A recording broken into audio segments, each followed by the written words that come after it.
Unmasking Japan is brought to you by Carter Associates KK.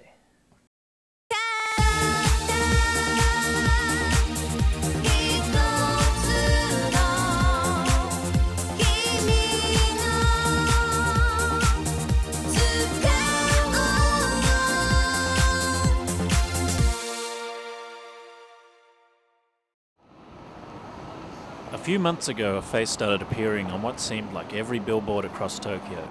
It seemed familiar and yet new at the same time.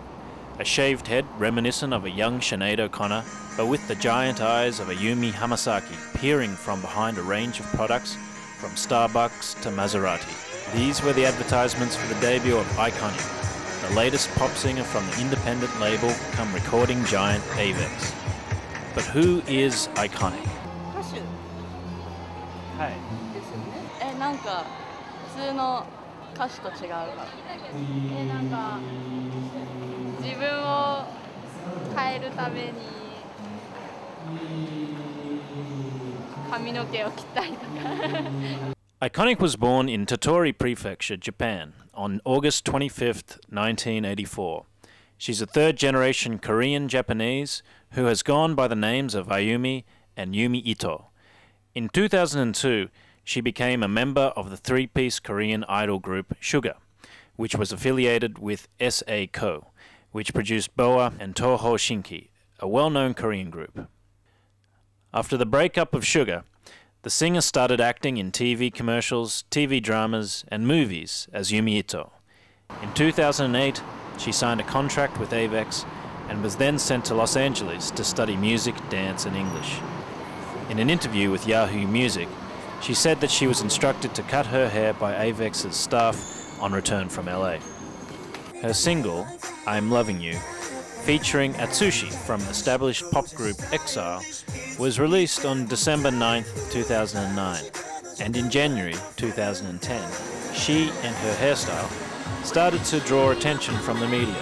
In the same month, her single, Change Myself, became the most popular song to be downloaded by mobile phone, and her songs became the top-ranked popular songs on Yahoo's SoundStation site. Her debut album, Change Myself, was then released in March 2010.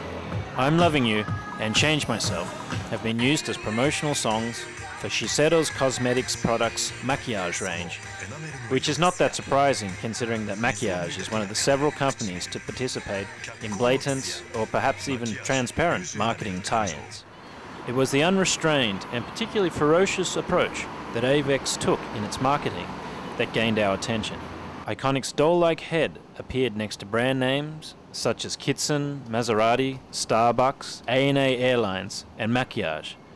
Billboards featuring Iconiq with the different brands appeared side by side on building walls.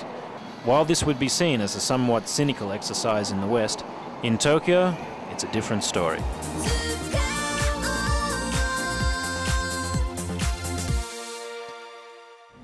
Okay, Dom, we're back at Unmasking Japan HQ after finding out who Iconiq actually is.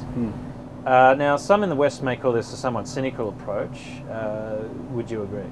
Well, I think you're right. Some would say it's cynical. Some may even say that it's a lazy approach, just to attach yourself to a celebrity, and that becomes more important than having an effective, strategy and big idea, so to speak.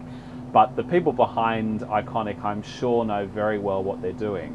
And in Japan, the use of celebrity is a well-accepted and effective process in marketing. Some of these celebrities aren't exactly cheap, though, Dom. Are they worth it?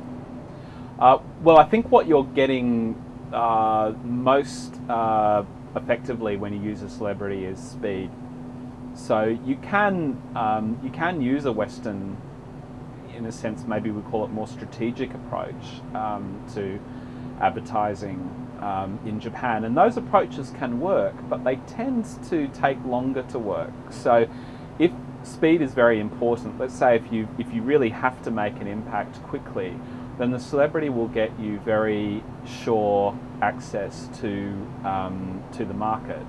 What you say, and of course what you're selling in terms of its relevancy, of course, remains important, but the celebrity gives you that access quickly. when we look specifically at Iconiq, we see really a kind of catch-all approach with the marketing. We saw her tied up with products from Starbucks to Kitson to Maserati. Why? Well, that's a standard practice in Japan. So often you'll see in any ad break, there'll be, for example, Kimutaku from the pop band SMAP. He could be in ad number 1 in the break for one brand. He could be ad number 3 for a completely different brand. And then later on in the break, he could be with some of his fellow pop band members advertising something completely different. And that's a standard practice, because what is much more important than the perceived connection between the celebrity and the brand is the connection between the celebrity and the market, and the marketers are buying that. Okay, Dom, so we'll just have to wait for our next celebrity in a bottle. I'm sure we won't have to wait long. I'm sure we won't. Okay, thanks, Dom.